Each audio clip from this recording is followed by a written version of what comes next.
For more than 10 weeks, nothing has entered Gaza. No food, medicine, water, or tents. Every single one of the 2.1 million Palestinians in the Gaza Strip face the risk of famine. 1 in 5 face starvation.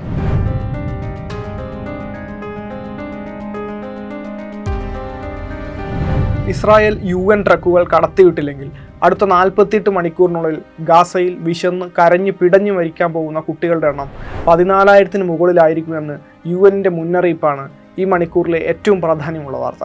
UN മാനുഷികകാര്യ മേധാവി Tom ഫ്ലെച്ചറാണ് ഇക്കാര്യം ലോകത്തെ അറിയിച്ചത്. ഏകദേശം 2.3 ദശലക്ഷം ജനസംഖ്യയുള്ള ഗാസയ്ക്ക് പ്രതിദിനം കുറഞ്ഞത് 500 ട്രക്കുകളുടെ സഹായവും വാണിജ്യ സാധനങ്ങളും ആവശ്യമാണ്. അപ്പോഴാണ് ഫുഡ് ട്രക്കുകൾ ഒന്നുപോലും കടത്തിവിടാതെ ഇസ്രായേലിന്റെ ക്രൂരത. ഗാസയിലേക്ക് ആവശ്യ സാധനങ്ങളുമായി എത്തിയ UNന്റെ 100-ലധികം ട്രക്കുകളെ 8 മണിക്കൂറുകളായി അതിർത്തി കടക്കാൻ സമ്മതിക്കാതെ തടഞ്ഞു വെച്ചിരിക്കുകയാണ് ഇസ്രായേൽ സൈന്യം. ഗാസ പൂർണ്ണമായും പിടിച്ചെടുക്കുന്നതുവരെ നീക്കത്തിൽ നിന്ന് പിന്മാറില്ലെന്നാണ് ഇസ്രായേൽ പ്രധാനമന്ത്രി ബെഞ്ചമിൻ നെതന്യാഹു എക്സിൽ എഴുതിയത്. ഗാസയിലെ മനുഷ്യർക്ക് ഭക്ഷണവും ഇന്ധനവും വൈദ്യുതിയും വെള്ളവും ലഭിക്കില്ല എന്ന് തങ്ങൾ ഉറപ്പാക്കുമെന്ന് ആവർത്തിച്ചു പറയുന്ന സയനിസ്റ്റ് ഭീകരത, സാമ്രാജ്യത്വ വാഴ്ച, ഒരു ഭരണകൂടം മുഴുവനായി യുദ്ധ കുറ്റവാളിയായി മാറുന്ന കാഴ്ച.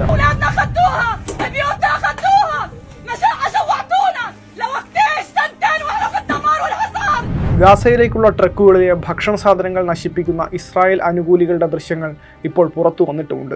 3 മാസമായി ഗാസയിലേക്കുള്ള UN സഹായം അതിർത്തി കടക്കാതെ തടയുന്നുണ്ട് ഇസ്രായേൽ സൈന്യം. അവശ്യ സാധനങ്ങൾ അതിർത്തി കടക്കുന്നത് തടഞ്ഞ മാർച്ച് മാസം മുതൽ ഗാസയിൽ 57 കുഞ്ഞുങ്ങൾ പോഷകാഹാരക്കുറവ് മൂലം മരണപ്പെട്ടു. നിലവിൽ 2 ദശലക്ഷത്തിലധികം മനുഷ്യർ ഗാസയിൽ പട്ടിണി അനുഭവിക്കുന്നുണ്ട്. 93% കുട്ടികൾ, അതായത് 5 വയസ്സിന് താഴെയുള്ള 71,000 കുട്ടികളും ഗാസയിൽ പട്ടിണിയും പോഷകാഹാരക്കുറവും നേരിടുന്നു. കഴിഞ്ഞ കുറച്ച് ദിവസങ്ങൾ കൊണ്ട് മാത്രം 10,000-ലധികം മനുഷ്യർക്ക് വീട് നഷ്ടപ്പെട്ടു. ഇത് യുദ്ധത്തിൽ പാലിക്കേണ്ട അന്താരാഷ്ട്ര നിയമങ്ങളുടെ പൂർണ്ണമായ ലംഘനമാണ്. ഇസ്രായേലി ഭരണകൂടം പരസ്യമായി എൻഡോഴ്സ് ചെയ്യുന്ന യുദ്ധരീതികളെല്ലാം ജനീവ കൺവെൻഷനെതിരാണ്. പ്രത്യാക്രമണം എന്ന അവരുടെ വാദത്തിന് പോലും സിവിലിയൻ പോപ്പുലേഷന് നേരെ നടത്തുന്ന ഈ കൂട്ടക്കുരുതിയിൽ നീതീകരണം ഇല്ലാതെ പോകുന്നു. കഴിഞ്ഞ 2 ദിവസം മാത്രം 200-ലധികം പേർ മരണപ്പെട്ടു. ലോകമഹായുദ്ധകാലത്ത് നാസികൾ ചെയ്തു കൂട്ടിയ മനുഷ്യാവകാശ ലംഘനങ്ങളെപ്പോലും നാണിപ്പിക്കുന്നു ഈ ഇസ്രായേൽ ഭീകരത.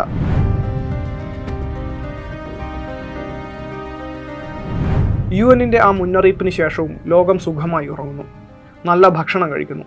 പക്ഷേ ഗാസയിലെ ഈ 10,000-കണക്കിന് പിഞ്ചു കുഞ്ഞുങ്ങളും അവരുടെ അമ്മമാരും വിശന്നിരിക്കുകയാണ്. They have absolutely nothing left.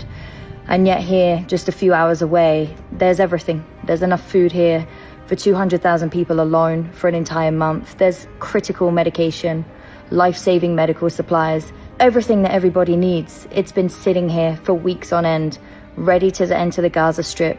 We need this aid to enter now. ഈ കൂട്ടമരണം കണ്ടില്ലെന്ന് നടിക്കുകയാണ് ലോകം. എങ്കിലും തീരുമാനം പിൻവലിക്കാൻ ഉദ്ദേശമില്ലെങ്കിൽ കടുത്ത നടപടികളിലേക്ക് പോകുമെന്ന് ബ്രിട്ടനും ഫ്രാൻസും കാനഡയും മുന്നറിയിപ്പ് നൽകിയിട്ടുണ്ട്.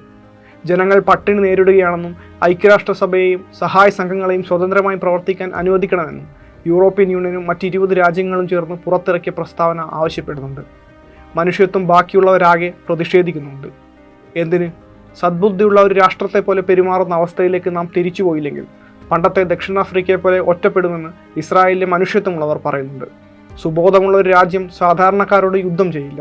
കുഞ്ഞുങ്ങളെ കൊല്ലുകയോ ജനതയെ പുറത്താക്കുക എന്ന ലക്ഷ്യം കൊണ്ടു നടക്കുകയോ ചെയ്യുന്നില്ലെന്ന് പറഞ്ഞത് ഇസ്രായേൽ പ്രതിപക്ഷ നേതാവ് യായീർ ഗോലാനാണ്. എന്നിട്ടും ഇസ്രായേൽ ഗാസയിൽ നടത്തുന്നത് വംശഹത്യയാണോ എന്ന് സംശയിക്കുന്നവരുണ്ട്. ഇത്രയേറെ മനുഷ്യർ മരിച്ചു വീണിട്ടും കെട്ടിടാവശിഷ്ടങ്ങൾക്കിടയിൽ ജീവനു വേണ്ടി പിടയുന്ന, പട്ടിണി കൊണ്ട് എല്ലുന്തിയ, നിലവിളിക്കാനാകാത്ത കുഞ്ഞുങ്ങളെ കണ്ടിട്ടും സംശയിക്കുന്ന 8 ദശകമായി തുടരുന്ന സാമ്രാജ്യത്വ വാഴ്ചയ്ക്ക് കൈയടിക്കുന്നവർ. ഇക്കാലത്തിനിടയിൽ ഏതെങ്കിലും പോയിന്റിൽ ഈ അധിനിവേശത്തെ എതിർക്കുമ്പോൾ, സായുധമായി കലഹിക്കുമ്പോൾ പലസ്തീൻ വിമർശനം ആരംഭിക്കുന്ന വ്യാജന്മാർ, അവരോട് ചരിത്രം പറഞ്ഞിട്ട് കാര്യമില്ല.